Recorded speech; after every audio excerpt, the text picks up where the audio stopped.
PA Books is a production of PCN, a nonprofit television network. Listeners like you make our programming possible.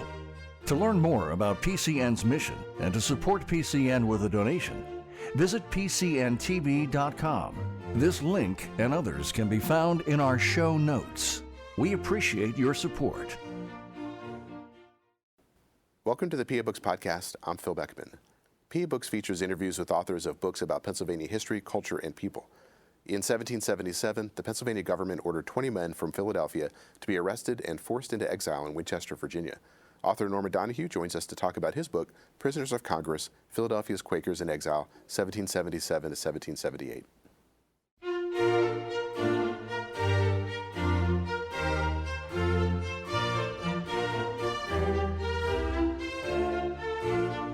This week on PA Books, Norman Donoghue, author of Prisoners of Congress. Norman Donoghue is the author of Prisoners of Congress, Philadelphia's Quakers in Exile, 1777 to 1778. In 1777, 20 men from Philadelphia were arrested and forced into exile in Winchester, Virginia by the Revolutionary Government of Pennsylvania. How did you come across the story of these Quaker exiles? Well, I read a book by Catherine Drinker Bowen, a Philadelphian, who wrote about her father, who was Henry Drinker 100 years ago in the early 1910s, and he was the president of Lehigh University, and he was a lawyer, an engineer, a miner, and he was an Episcopalian.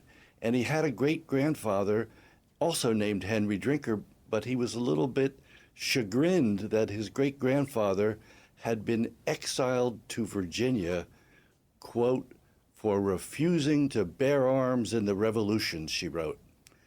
And that really drew my breath in. I had never realized anything like that.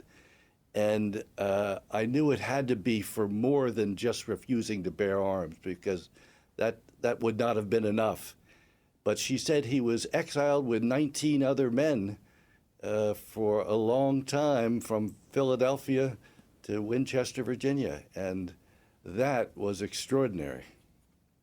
Talk a little bit more about the Drinkers, because they play prominently in the book. Elizabeth Drinker was a very significant diarist during the war, and then Henry Drinker, of course, was exiled. Who were they? Henry Drinker was a transatlantic merchant who owned ships in the triangular trade between Philadelphia, London, and the West Indies. And lots of money could be made in that trade. And he was very good at what he did. He was also an iron master in that he owned an interest in an iron forge over in southern New Jersey.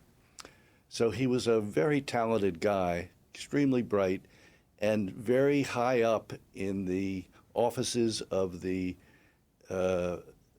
Religious Society of Friends, in particular the Philadelphia Yearly Meeting of Friends.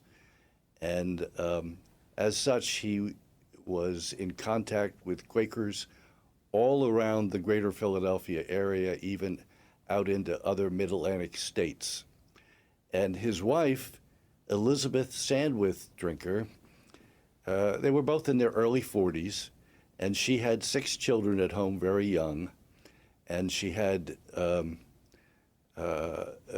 2 formerly enslaved servants that they had freed. She had 1 indentured servant, and she had a sister who helped her in the kitchen, and it was a pretty big household, 11 people, and she was in charge. But meanwhile, every night pretty much, she would write in her diary, and she did this for 49 years, from about 1759 to 1807 when she died. And so she would write down the daily activities during the Revolution from day to day to day. It is pretty minute. And she would mention everyone who came in the house and socialized with them. So she kept track of a lot of interesting people, and her diary is viewed as the greatest source of day-to-day routine things that people did on the home front during the late 18th century. And it's been published in 1991 into 3 volumes constituting 2,200 pages. So this was an extraordinary woman. In addition to the drinkers, you also say that you focus on the Fishers, the Pembertons, and the Gilpins. Why did you select these 4 groups or these 4 families to focus on? The Fishers, the Gilpins, and the Pembertons were most prominent in the Philadelphia yearly meeting. And although the Patriots singled out and arrested 17 Quaker men, really 12 of them were the main targets because they were the most influential of the local Quakers in Quaker external affairs, particularly on the meeting for sufferings, by which they recorded the sufferings of their religious members who were suffering for their faith in being picked out by the Patriots for persecution. So this was what was going on, and the Patriots wanted to silence the most influential Quakers so that the younger Quaker men would not listen to them and go and join the militia. And one way to do this was to get them out of town. The other reason they wanted to get them out of town was that the British Army was 40 miles away, and they were sure to capture the city within days or weeks. And of course they did, and they occupied the city for 8.5 months. And if they had a chance to meet a lot of Quakers, Quakers were viewed as leaning toward loyalists to the king. And so the fear was that they would collude with the British and tell them where the Patriots' secret caches were of arms, munitions, and records. For instance, where the Journal of the Continental Congress was hid. These kinds of things they were afraid the Quakers would divulge because they would not participate in any way in the war, would not accept the currency, would not recognize the local duly elected officials, and many other things like that. There were more than a dozen ways they refused to participate. And the Patriots needed some way to silence their opposition and to make sure that they don't collaborate. From the establishment of the Pennsylvania colony up until the Revolution, Quakers dominated Pennsylvania government. How did the coming of the Revolution, the Declaration of Independence, and the new revolutionary government in Pennsylvania affect Quaker power? Well, just as they had done 20 years before, at the start of the 7 Years' War, the Quakers, hearing that war was in the offing, withdrew from the government. And in other ways, an immigration surge of Scotch-Irish Presbyterians and others increased. So there was a change in the amount of Quakers having any involvement in the government.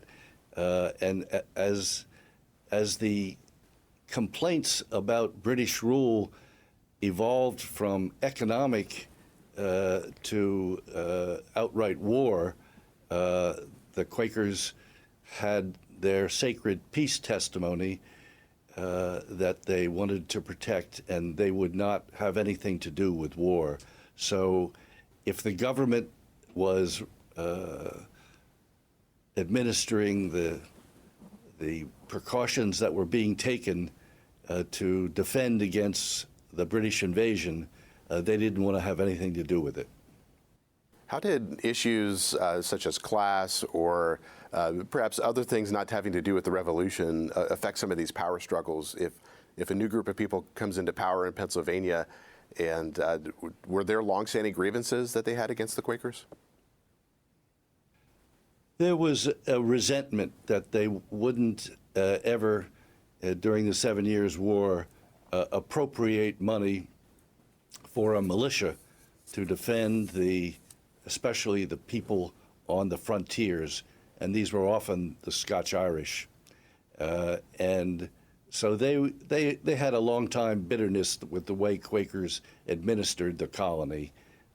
And as for class interests, there was some class struggle in that people were alleging that the wealthier commercial class or merchant class was oppressing the lower class workmen. I think that was a minor factor, but it was there.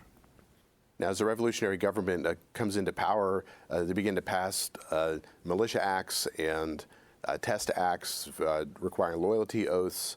What did the Quakers feel about oaths, and why was that a sticking point for them? Well, oaths had been a sticking point 100 years before in England during the English Civil War. Early in the 17th century, the king had required several different oaths, and they were always contentious. An oath of allegiance to the government, and Quakers believed that the Bible said they shouldn't take such an oath. And so their refusal to take the oath began to be taken as a political statement, and often in England before the English Civil War, they were put in jail. So many Quakers were tortured and jailed in England during the prior century. And so when oaths came up again in the 18th century in Philadelphia, again, Quakers adamantly refused to take an oath. And back then, you couldn't travel from county to county without having a certificate that a justice of the peace said this man has taken an oath.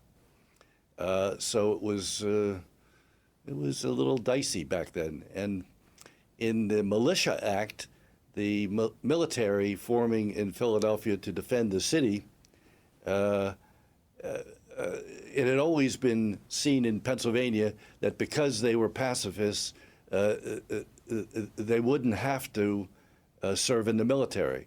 But now the military forming in the city wanted them to pay for that privilege, and it was entirely different. William Penn had allowed them to be free of military service without any cost, and now the new government wanted them to pay for it, and they resisted because, again, if they had to pay not to go to war, that would support the war, and to them that was tainting their own lives unfairly with connection to the war. Test Act said everybody had to take the oath, but it didn't give any penalty for not taking the oath, except that you would be relieved of certain civil rights like voting, using the courts, suing somebody. Being able to do that was taken away from you if you wouldn't sign the oath. So that was the penalty. Were the Patriots keeping track of who was not taking oaths and who was not participating in many of the requirements that they were putting down? They were keeping very close track, and they knew who was who had taken the oath and who had not. You had to sign up. They kept a list, and those who weren't paying their taxes because they said it was going for war, and those who weren't taking the oath sometimes were put on a secret list that I call the hostiles list. They were hostile to the new governmental order, and that was kept for a couple of years from 75 to 77, and when it came time that the British were near, they took out the hostiles list, and they wanted to get those kind of people out of the way. especially the most influential of them, which included the Quaker leaders. Did the Quakers view the revolutionary government as legitimate?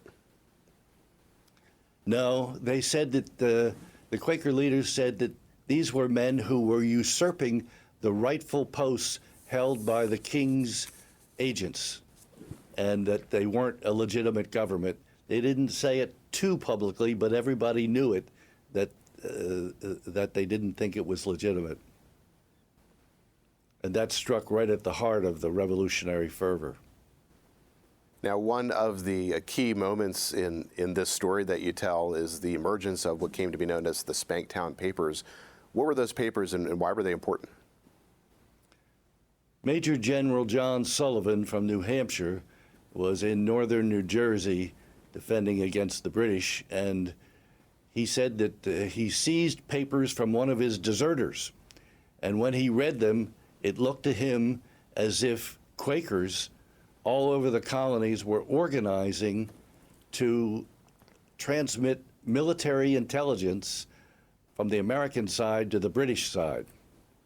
So he sent these 6 pages, which were later known as the Spanktown Papers, to John Hancock at the Continental Congress in Philadelphia. And he said, if these Quakers can do what they're doing, they're even more dangerous than the British. Well, as a matter of fact, the papers were false papers. They had no validity. They weren't really written in the Quaker style, and nobody knew who had written them, and they purported to be written by the Spanktown Yearly Meeting, which there was no such yearly meeting, and it wasn't a Quaker meeting. It was supposed to be in a part of Rahway, New Jersey, but it just didn't exist.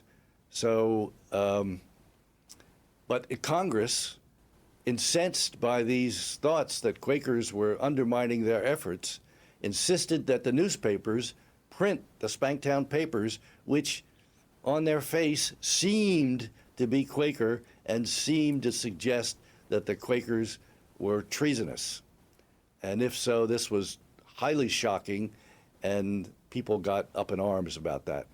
They used it then as the pretext to say, okay, we got the Quaker leaders arrested, and we're going to send them to the frontier where we keep our POWs, our prisoners of war, Hessians and British soldiers from Trenton and Princeton, where Washington had won some handy victories. Was there anything in these papers that specifically implicated anyone by name? There were no names of any individual Quakers in these 6 pages of papers. Moreover, the papers asked questions about where is General Johnson and how many troops does he have? But there were no answers. So they looked incriminating, but they were really proof of nothing. Did the Quakers in Philadelphia have any kind of an opportunity to challenge the veracity of these papers? That's another thing. Neither the Continental Congress nor the executive of Pennsylvania would give the Quakers any hearing in their own defense. They demanded and lobbied for a hearing. They thought it was terribly unfair. When the Boston Massacre happened in 1770, John Adams defended the British soldiers who were accused. So he thought it was only fair that they have competent legal counsel, and he was very strong about that. But now, when the Quakers were accused with false papers, did they give the Quakers a hearing? No. Time and again, they refused. You mentioned John Adams, and he does figure in your book in this situation as well. What were his attitudes towards Quakers, and what role did he play in the ultimate arrest of these men?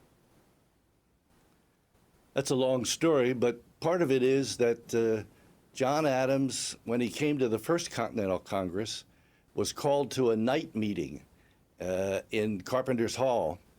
And as he opened the door, there were 20 Quaker men with these black beaver hats on their heads, sitting at the long table.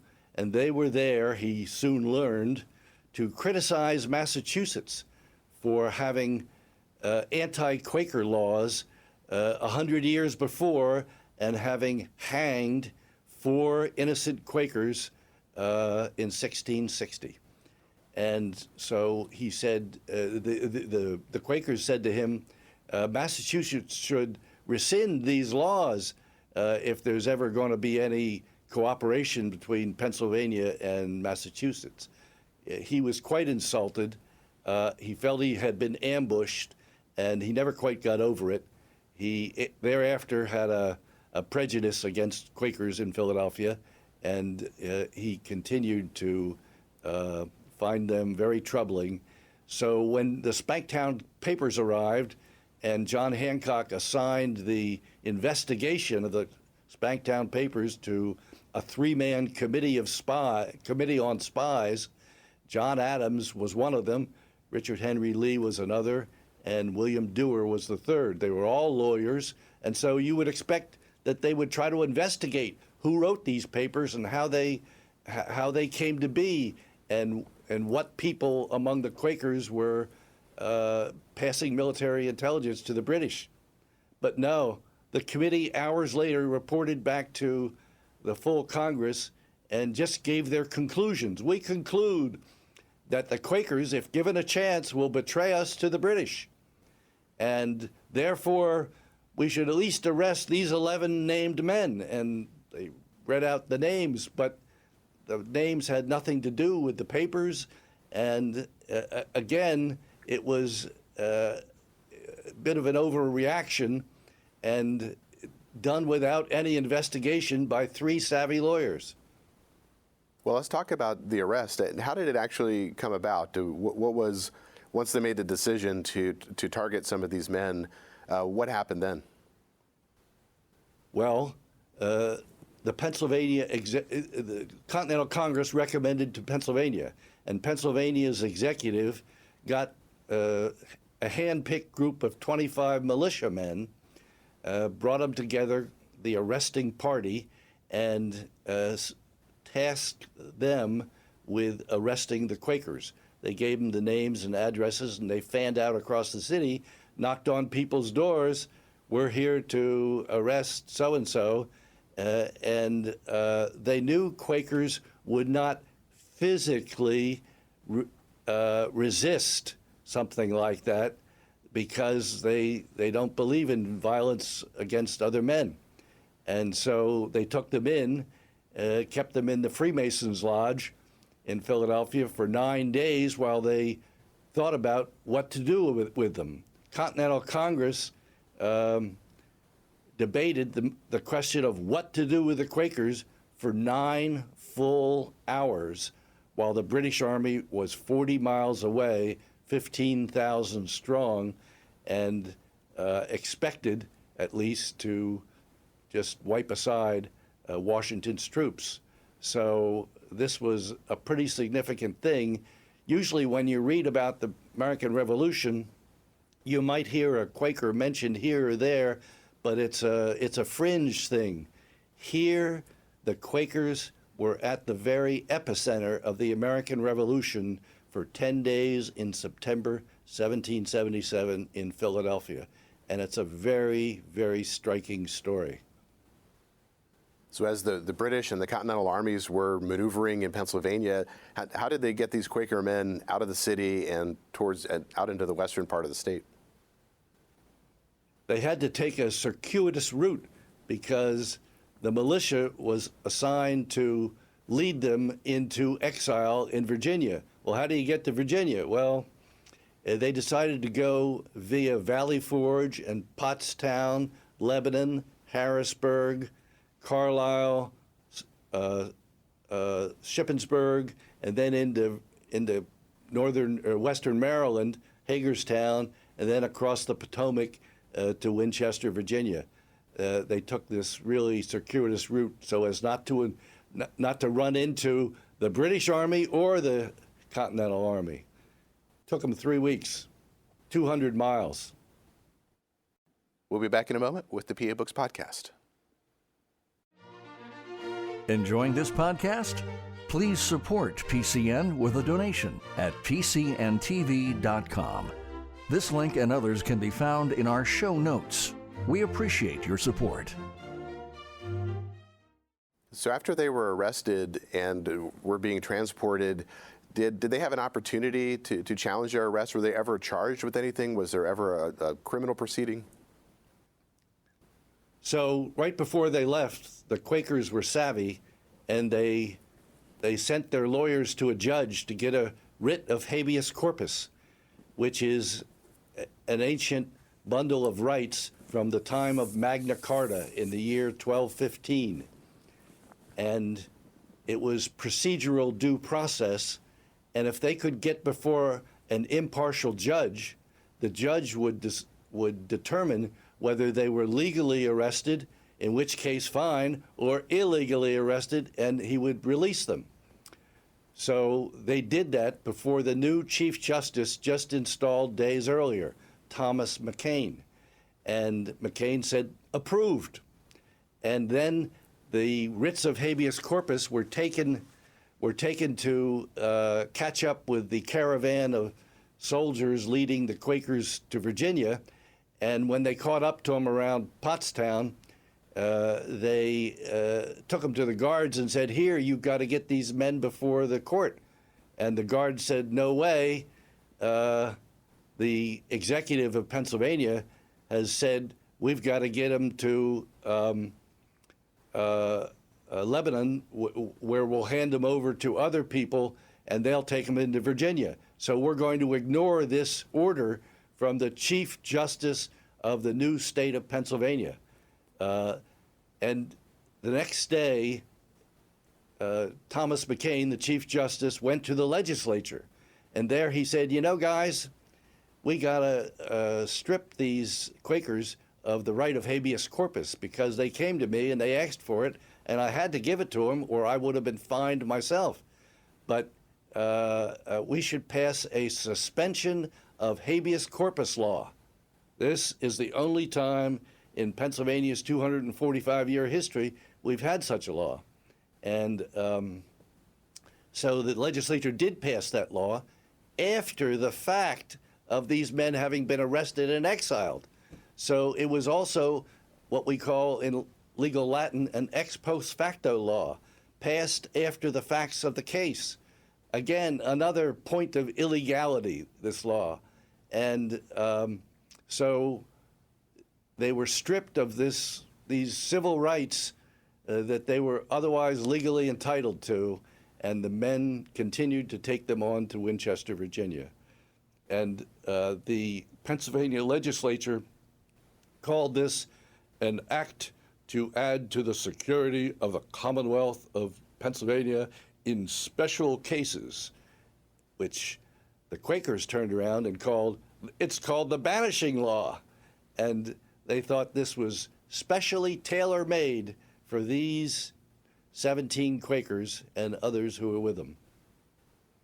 So as these men were being transported throughout Pennsylvania and then down through Maryland and into Virginia, did the people in the communities that they passed through know about them, and how were they treated by the public? Well, people threw rocks and gathered anxiously. Here were Tories being transported into captivity, imprisonment in Virginia, and you can imagine the clamor that arose when they arrived in these small towns. And meanwhile, people there were passing out flyers or broadsides saying, you know, these are the Quaker exiles, and we're taking them away from Philadelphia so they don't blab too much. Why were they taken to Winchester, Virginia? Well, Winchester is on the frontier, and it was far enough away from the coast so they couldn't easily escape. It was also far away from normal post routes so that they thought the mail couldn't get to them. And they were among British captured soldiers and Hessians, and this was the Continental Congress's plan for such people.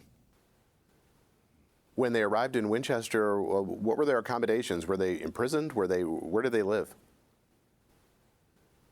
Well, it was odd because they were told from the beginning they would have to pay their own way. So you're being taken to prison and you have to pay for your lodging and food. So this is weird. And when they got there, they lodged at first for 3 months at an inn, Philip Bush's Inn in Winchester. And there they were 4 to 5 men to a room. So you can imagine how crowded that was. But they held silent worship there, their own Quaker meetings twice a week, and they even attracted some outsiders who came. But initially, there was a mob, and they were saying, we've got all these prisoners in the barracks, and now you're giving us 20 more Tories. Get them out of here. And there was a clamor again, and the sheriff had to calm them down and send a message to the governor to ask him what to do. And meanwhile, the Quakers were felt unfairly treated, being taken out of their native state, and now they're in Virginia. They thought we ought to prepare a protest to the governor of Virginia, so they did that. But they were held, and during the winter months, it got too expensive at the inn, so they decided to lodge in the homes of fellow Quakers who were in the area, and there were a good many of them in that area, and but they would be miles away from each other, so in the dead of winter they had to brave the weather in order to get together and meet again, whereas at the inn they could do it easily. So it became more and more troublesome. But no, it wasn't torture. There were only 2 loose guards. They could walk around the town and that kind of thing. But 2 of them actually escaped, but they were not Quakers. They were one was a former Quaker and one was a never Quaker. But the 16 or the 18 of the Quakers and 1 ex-Quaker were there, and 2 Quakers died of natural causes while they were there. So they, in effect, became martyrs to their faith. Were they able to write letters to their families? They did write letters, and they received letters from their families. But in order to deliver the letters, they had to get someone who was going to, say, Wilmington or some other town, and then to hand it off to somebody else who was going to Philadelphia. It wasn't easy to get it, but they did transmit letters back and forth, and the letters became a great source of comfort for them in Winchester, as well as an even greater source of comfort for their wives and families back in Philadelphia, living under occupied British forces. Now, you talk about the significance of the Quaker social networks throughout North America. How important was that for these men who were out on the frontier? Well, it was enormously important. There were probably 15 Quaker meetings between, say, Chadds Ford, London Grove, and Philadelphia, and Bucks County, and what later became Delaware County and the state of Delaware. And you can imagine there were even further rural Quaker meetings throughout Pennsylvania, Maryland, and Virginia. Over 150 names I counted of individual Quaker people from those meetings who came and either delivered produce or delivered news or delivered letters or just gave comfort and morale to the exiled men, especially when 2 of their comrades died while in exile. So while these men were in Winchester, Virginia, what were their families experiencing in Philadelphia? Well, to be around 2 armies who are at war in a hot war is a difficult position for anyone who's a civilian. And so there was privation, food privation in Philadelphia. There were irregular hours. The Army would go out in the middle of the night and raise a clamor and go over to New Jersey, or they would have strict curfews when you had to be at home, and there was, and then the soldiers wanted to be quartered with civilian families in Philadelphia, and that included officers, and the officers tried to get lodging at some Quaker houses because they heard that, Quakers were not as vociferously anti-British as the others. And so, for instance, at the Drinker home, 3 different officers asked for lodging there. Elizabeth Drinker turned them down the first 2 times, saying, "Oh, my husband is away." And that was enough. They politely backed out. But the 3rd time, a polite and well-ordered gentleman from Britain, who was a major and in charge of some of the Hessians, said, "You should take me rather than be stuck with someone else." And eventually he obtained lodging by December 31 of 1777, and he stayed there until June the 16th of 1778. Major John Crammond was his name. Now, under a Patriot rule, the Quakers refused things like blankets and other supplies and what they saw as support for a war effort. Now that the British were in charge in Philadelphia, how did the Quakers respond to their requests? Well, they also denied them blankets. So they did it to both armies. And but for instance, at Elizabeth Drinker's house, they went up. The British soldiers went upstairs and grabbed a couple of blankets, and said, "Howe's orders, General Sir William Howe's orders," and left the house. So during this period of the British occupation of Philadelphia, the men were in Winchester, Virginia. Were the families still continuing to try to get them released?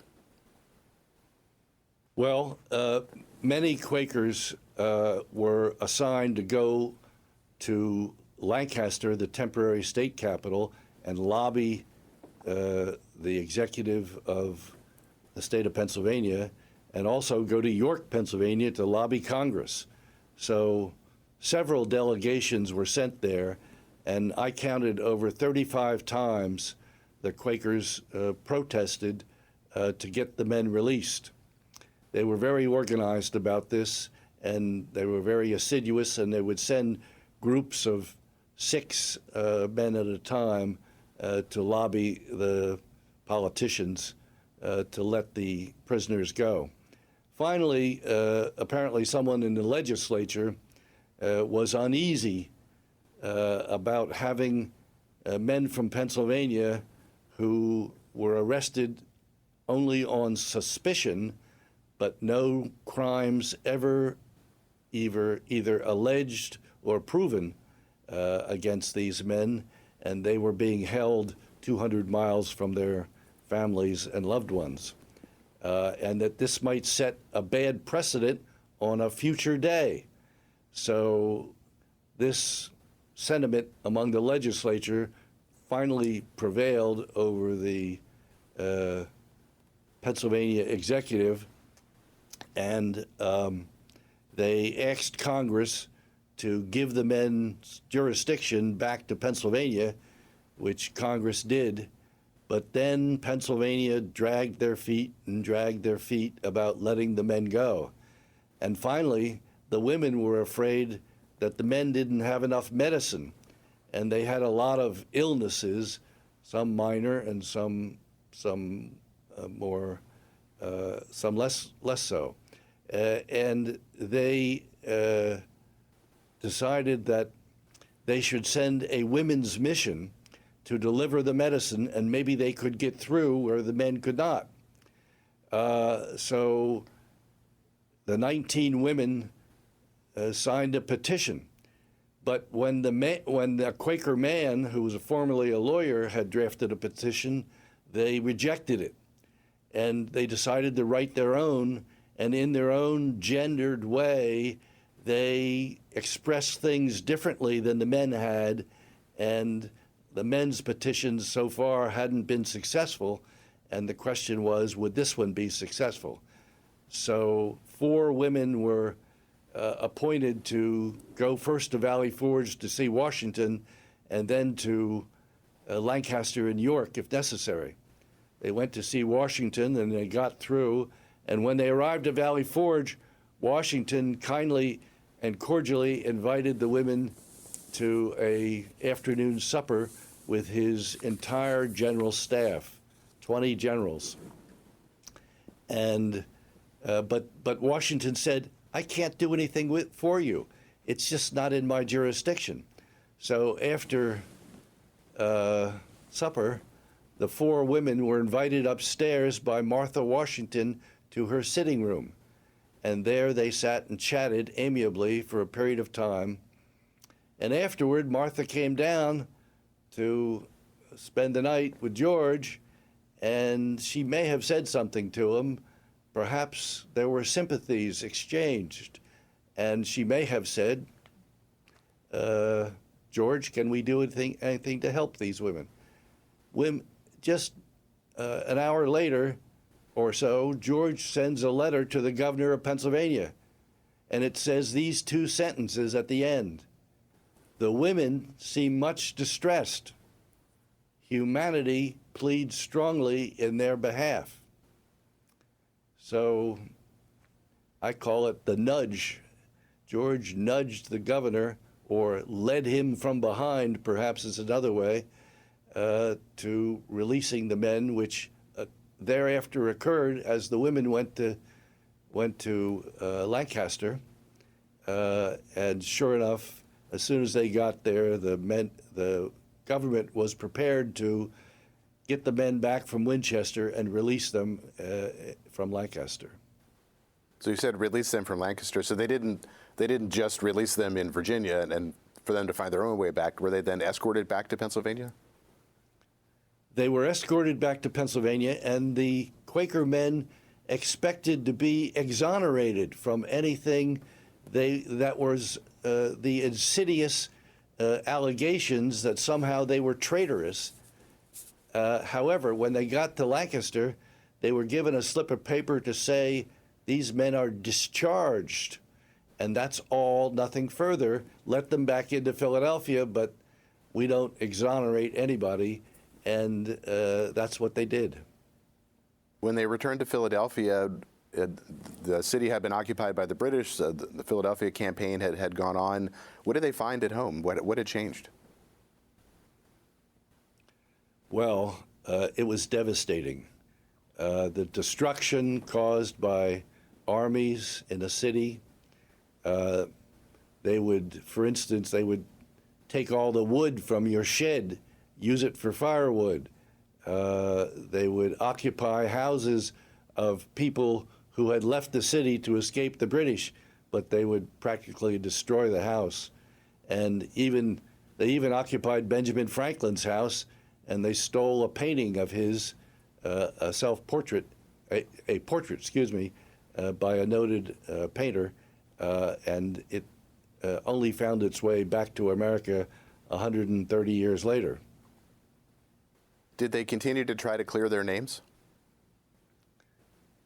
They realized, I think, that the Pennsylvania government would be intransigent and would not take any step to clear the names of the Quakers.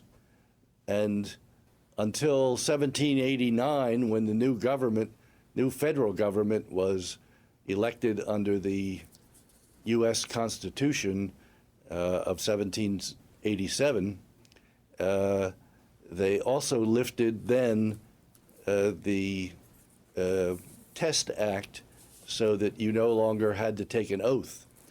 And it was only then that the Quakers realized that God had established a new government, and they could respect the new government once Washington and the apparatus had been put in place. Now, was there also an effort to try to counter the assertions made in the Spanktown papers? 2 years later, in 1779 or 80, the Quakers published a vindication of Quaker exiles, saying they had committed no wrongdoing and they were innocent, and that was finally published, but it was too little too late in a way. People felt the way they felt, and the Patriots no longer talked about how they had treated the Quakers, which to my mind was they had borrowed a page from the playbook of Parliament in England and used measures that were authoritarian in nature. The suspension of habeas corpus, for instance, the ex post facto law, the using fake news to smear the Quakers and then insisting that it be published in the newspapers. All these techniques were such that they were very similar to those that Parliament had used to support divine right kings. And this authoritarianism had been imported into the Pennsylvania government in the treatment of Quakers, and it was rather shocking in all to take stock of it after writing this book. Were these men able to reintegrate into their lives after their imprisonment? All of the targeted, most prominent Quakers came back to the Philadelphia area, and with the exception of 3 of them, reintegrated into the society in which they were the 3rd generation of their families, and were elected to trusted positions on the Common Council of Philadelphia and in the Pennsylvania legislature and in other volunteer efforts around town. So they certainly did that. It wasn't like it was before the wars started in the 1750s, but they definitely reintegrated into society. Now, you say in the book that Quakers began to develop their own mythology of the exile and the surrounding revolution. What was that mythology? If other people bragged about their uncle or their grandfather who fought with Washington in the war, they had to have something similar in their lives too. And they focused on the very principled men who had been unfairly exiled from Philadelphia. And Charles Wilson Peale started his museum in Independence Hall, or next to Independence Hall. And there he had a man who could cut silhouettes of people's characteristics rather than paint their faces. And these became an art form that the Quakers appropriated because it was less vain, they thought, than painted oil portraits. And these silhouettes of Quaker men, they would keep in albums. And in between their own grandfathers and great-grandfathers, they would put a silhouette of one of the Quaker exiles, because these men had been looked up to in the Quaker community and were revered for taking such a principled stand during the Revolution. And this gave them comfort and gave them a different a narrative of how the Revolution had gone in their lives. Now, towards the end of the book, you talk about a personal connection to this story that connected to a house that you grew up in. Can you talk a little bit about that? Sure. After I'd written the book, I was doing some research, and I found proof that the 18th century stone farmhouse where I spent my first 6 years had been owned during the Revolution by Quaker minister Robert Valentine and his wife Rachel Valentine, an elder in the church. And then I realized from Elizabeth Drinker's diary that on April 28th, 1778, the Valentines had hosted overnight Henry and Elizabeth Drinker. Now, the Valentines owned 6 or 7 different stone houses. So it's hard to tell which one they overnighted in, but I found it uncanny that our house had been owned by hosts to Henry and Elizabeth Drinker. So I felt that the idyllic home of my youth had been tied neatly into the obsession of my retirement years, and that was a pretty neat thing in my life. What would you like readers to take away from your book? Well, I think the main takeaways are that the Patriots used an unusual suite of techniques in dealing with the pacifists, and they were unusually aggressive and even illegal and unconstitutional, and that was not the way I thought about our founding fathers. Secondly, that many people know that Lincoln used a suspension of habeas during the Civil War, but not many people know that a suspension of habeas had been used during the Revolutionary War. So I think this is a new data point that people will have to think about. And I think, lastly, the Quakers may have been persecuted during the American Revolution, but they also gave us a lot of values that have carried down to the present, still in Pennsylvania. And I think their skepticism toward governmental overreach has always been one of the clear things that they've transmitted into the genes of many people, and one has to be careful of that. Well, we've been speaking with Norman Donoghue. He is the author of Prisoners of Congress, Philadelphia's Quakers in Exile, 1777 to 1778. Thank you for joining me. Thank you very much. It's been a pleasure, Phil. Listeners like you make PCN programming possible. Full episodes of PA Books, as well as other PCN programs, are available to stream with the PCN Select app. To learn more about PCN's mission and to support PCN with a donation, visit pcntv.com. This link and others can be found in our show notes. We appreciate your support.